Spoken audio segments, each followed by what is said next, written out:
به هم گفت از گذشتت ویدیو بساز. هوش مصنوعی ها میگم.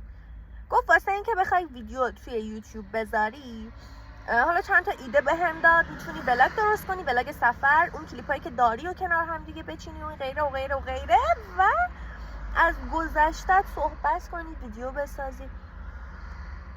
اما من ترجیح میدم فل بده و همینجوری یهویی یا علی مدد برم جلو ویدیو بسازم. اینجوری حس میکنم خودمونی تره.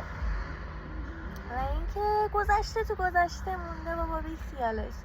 درسته هممون میتونیم یه اثری از گذشته باشیم، اما اسیرش نه.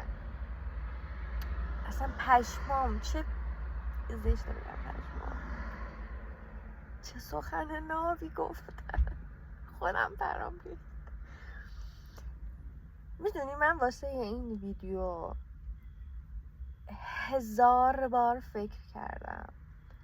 1 ماه تموم داشتم این فیلم کردم چیکار کنم خفن باشه، کجا برم بهترین باشه، نمیدونم فلان باشه، بهمان باشه، چلان باشه، چلان باشه. اما یه جایی به بعد دیگه پا رو ترسم گذاشتم. گفتم بالاخره تو باید یه جایی شروع کنی.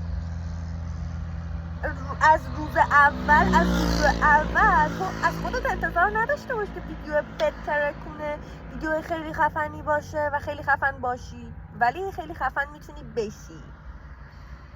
و اینجوری شد که گفتم یا علی مدد و استارتو زدم و شروع کردم به ویدیو اینطوری گرفتن و امیدوارم که خوبم شده باشه. اصلا کادر بندی یوتیوب رو سر در نمیارم این داستانا.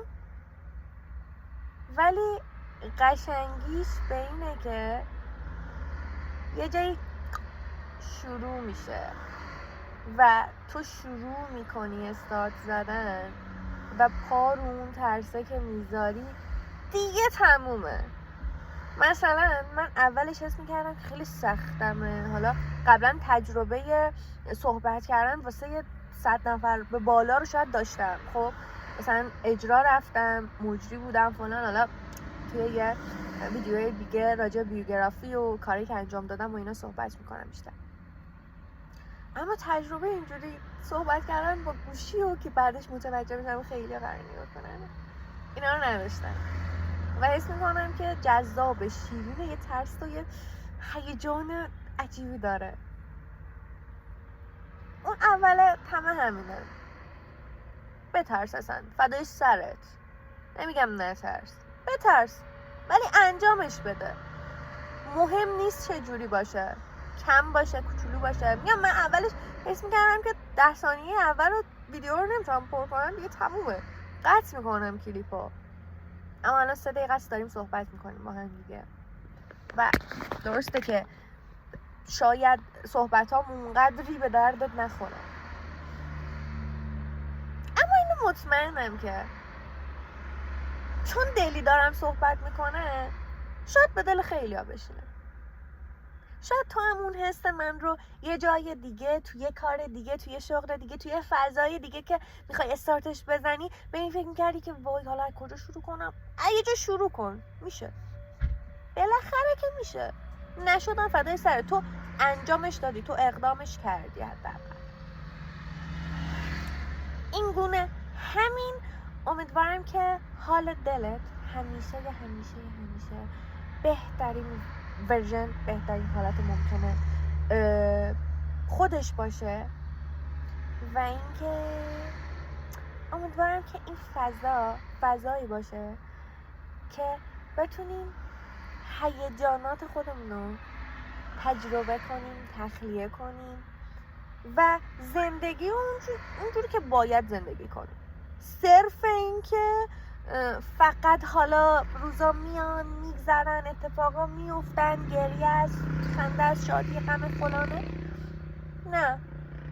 ما قرار بهترین حالت خودمون باشیم. ما اشرف مخلوقاتیم. پس واسه اشرف مخلوقات بودن بایدم بهترین اتفاقا واسه ما رقم بخوره که اون اتفاقایی که قرار رقم بخوره خودمون میسازیم. چه زمانی که آماده پذیرشش باشیم. آماده گرفتن اون اتفاق خوبه باشی. مثلا نگاه کن، من اینطوری میکنم تو چشماتو میبندی، ولی باید یه اینطوری باشه که تو چشماتو ببندی، یه عملی باشه که یه عکس العملی هم باشه دیگه. جهان، کائنات کلاً بر پایه قانون عمل و عکس العمله. یه مشت بزنم تو اینجا دست خودم درد میگیره. پس آماده باش، فرصت رو بگیر، ازشون استفاده کن، قطعاً که بهترین ها واسط اتفاق میافته. دوست بهت.